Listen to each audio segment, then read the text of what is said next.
What's up guys, in this video I'm gonna show you how you can build your first RAG, meaning Retrieval Augmented Generation algorithm. So let's dive in. So what is RAG? The LangChain has a nice documentation explaining it pretty well. The main idea of the RAG is to allow users to access the information that is not publicly available, therefore cannot be seen and understood by LLMs in the public space. By that I mean that the RAG algorithm is needed to access the information from the private sources.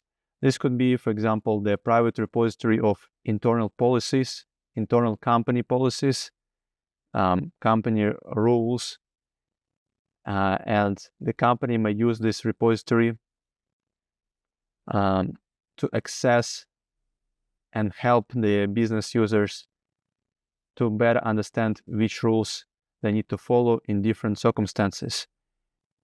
And as you can see, the RAG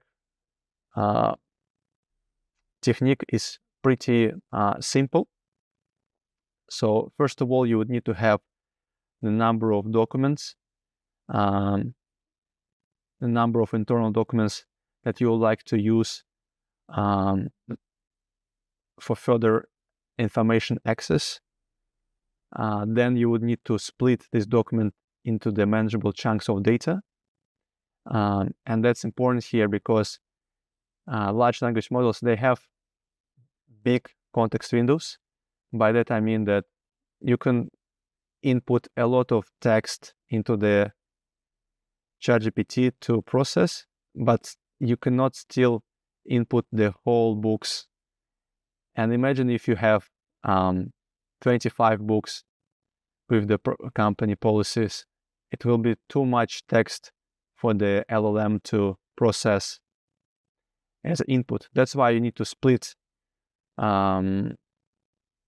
everything into the documents first, and of course then each document you need to split into the chunks of data. This could be, for example, pages, right? This should be suffice. Then once you split the data, what you need to do is basically convert your textual representation of data. By that I mean the letters, the words, everything that humans can understand. We need to convert into the numbers because machines can only understand numbers. And for this we don't need to reinvent the wheel. We can use the word embeddings from LLMs. So in this case I'm using the OpenAI LLM, so I can use the OpenAI embeddings. In this case we can convert our docs, our documents, our letters and words into the numbers that the OpenAI model will further understand, right? Because all of these numbers are based on the same information as the LLM ChatGPT model was trained on, right? And the way how these embeddings work is basically the bunch of vectors, and these vectors can be very long, let's say 300 numbers, and these 300 numbers can represent a word, let's say a dog, across different dimensions. So let's say one number focuses on whether this object is animal or human, another number can focus on the color, and then you have 300 dimensions with different numbers, with different extent, and then it defines as a dog, right? And then you can have the same for another word, let's say cat, but the numbers can be slightly different because at some dimensions the cat is different than a dog.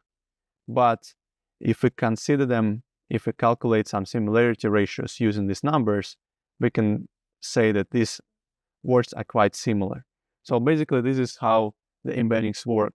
We can find out the relationship between different words, how similar they are. And this is very useful for us when we want to access some information from the private documents. And we type our prompts, and based on our prompt, the algorithm will try to find, the rec will try to find the most relevant information, right? So that's how embeddings work. And then the last step would be to store them. And as you can see, that's basically what I'm saying to you. We have the prompt or question where the rec would help us to look up this information in other repository of documents. And then this will be used into the prompt, will be processed by the LLM, and we will get the answer. So that's basically how rec works. So let's go back to the code and let's try to define our rec. Our task here would be to understand what are NVIDIA achievements in 2024. For that, I downloaded the annual report of NVIDIA 2024, which I will use for the rec algorithm. So for that, first of all, I would need to load a couple of modules. So the first one would be to load the OpenAI embeddings, the one that I mentioned to you before. So we can import OpenAI embeddings. The next step would be to load a few other, I would say, a little bit technical modules, but they would be essential later. So we would need to load the runnable variable, which will be served as a placeholder later. We would need to import the data loader, which was built by the Langchain community, as you can see. And what the document loader allows us to do is to basically process the files in different formats. In this case, you can see I loaded the PDF loader. And if you go back to the documentation, we can see here that the LangChain provides us with the number of different loaders. So we can say we have the CSV loader, if we have the CSV file, HTML loader for the pages, JSON loader, Markdown, PDF. So, and you can also create your own custom loader if you want it. In this case, I will use the PDF loader. Just make sure that you installed the pypdf, right? You would need to install pypdf. The next step would be to load the vector space. By that, I mean we would need to have the place to store our vectors, right, in a consistent and concise manner. And the LangChain offers us the ability to store the vector space by importing the vector store called faiss. Again, don't worry about the name of this vector store. This is just one of the possible ways to create the vector store in a concise and consistent manner and present our vectors. There could be other algorithms as well that might be as efficient as faiss.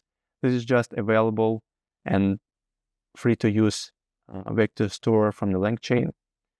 The number of external vector databases come up every day, so you can also try them too.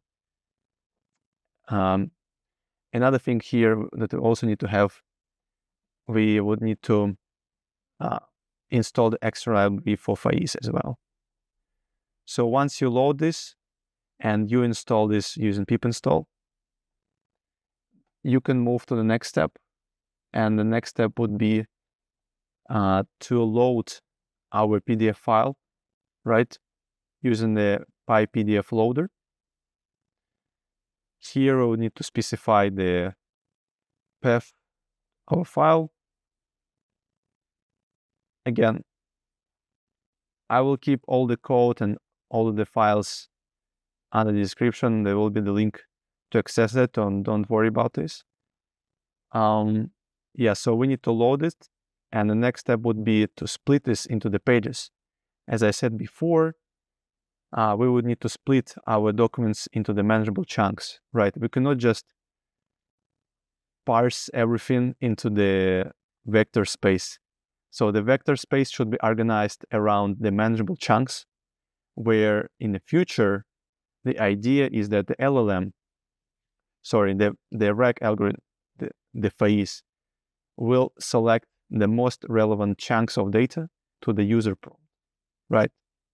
Instead of just selecting the whole document and then letting it LLM to process. First of all, it can be quite expensive, time-consuming, and may not also work. We will let the LLM only process the chunks of data that the faiss algorithm, in this case vector space, considers as relevant, considers as most relevant to the user. So for that, we need to split this into the pages using the loader.load and split. Then we split it into the pages. The next step would be to initialize our vector store using this command, faiss from documents, pages, and openai. So basically this command converts our pages, right, our chunks of data into the word embeddings that the machine, the LLM, can further understand, right? So it converts our text into the numbers. So now we initialize the vector store, and what we can do is we can start creating our RAG. So first of all, we can define our chat prompt template.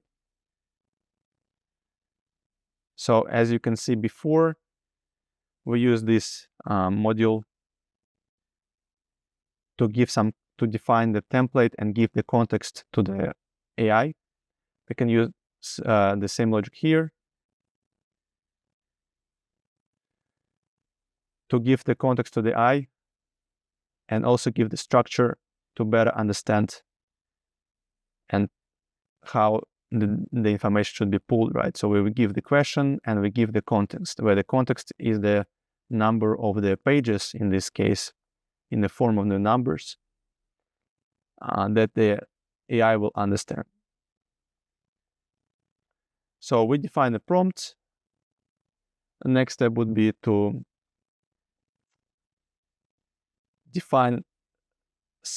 initialize the retriever. So initialize our RAG with the vector store, right? And build our chain. As you remember, we had our simple chain with the prompt, LLM, output parser. Now we can basically do it quite similar. We can call it as a RAG chain. And now we can define our pipeline. We can always define this in the parentheses as well. And first we would need to give it a context, where the context will be stored inside the retriever. And we also would need to give it a question, which will be simply the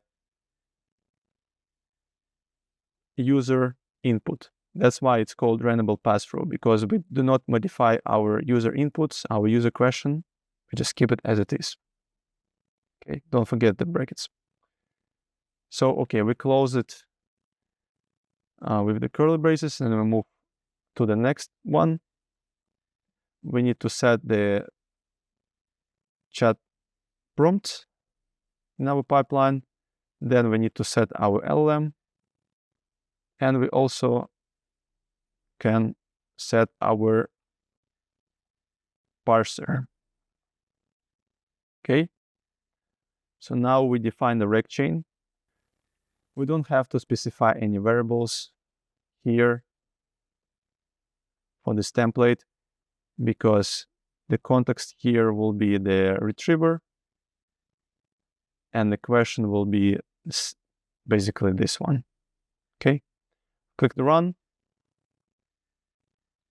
And as you can see, it works perfectly. It tells us that NVIDIA achieved significant milestones like tripling data center revenue, launching the ARM-based data center, introducing the Blackwell GPU architecture, and so on, you see.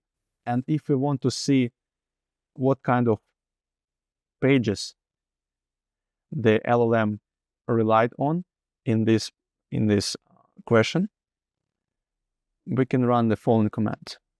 Retrieve docs equals to retriever.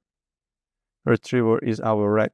And if we run in this way, would be able to see, first of all, how many chunks of data it relied on. You can see we have 4 chunks of data. So 4 pages the algorithm relied on to answer the user question from the annual report. And we can look up, for example, what was the first page the algorithm looked up to. And you can see it starts with business highlights. And if you go here to the original file, we can look up the business highlights. And you can see it's exactly the same. Business highlights, NVIDIA accelerated computing. So it relied on this information that's pretty close, pretty relevant to the user question. So basically, this is how you can define and build your own rack. And that's a very simple, very intuitive rack. In the next tutorials, I will show you how you can use rack and build the AI agents around this, so that it will not only look up at the annual report, but it may also do other functionality as well. For example, calculate the total revenues or other possible functions except rack. So basically, I will build the AI agent that will automate a number of tasks simultaneously in addition to rack. So don't forget to like and subscribe and stay tuned. See you soon.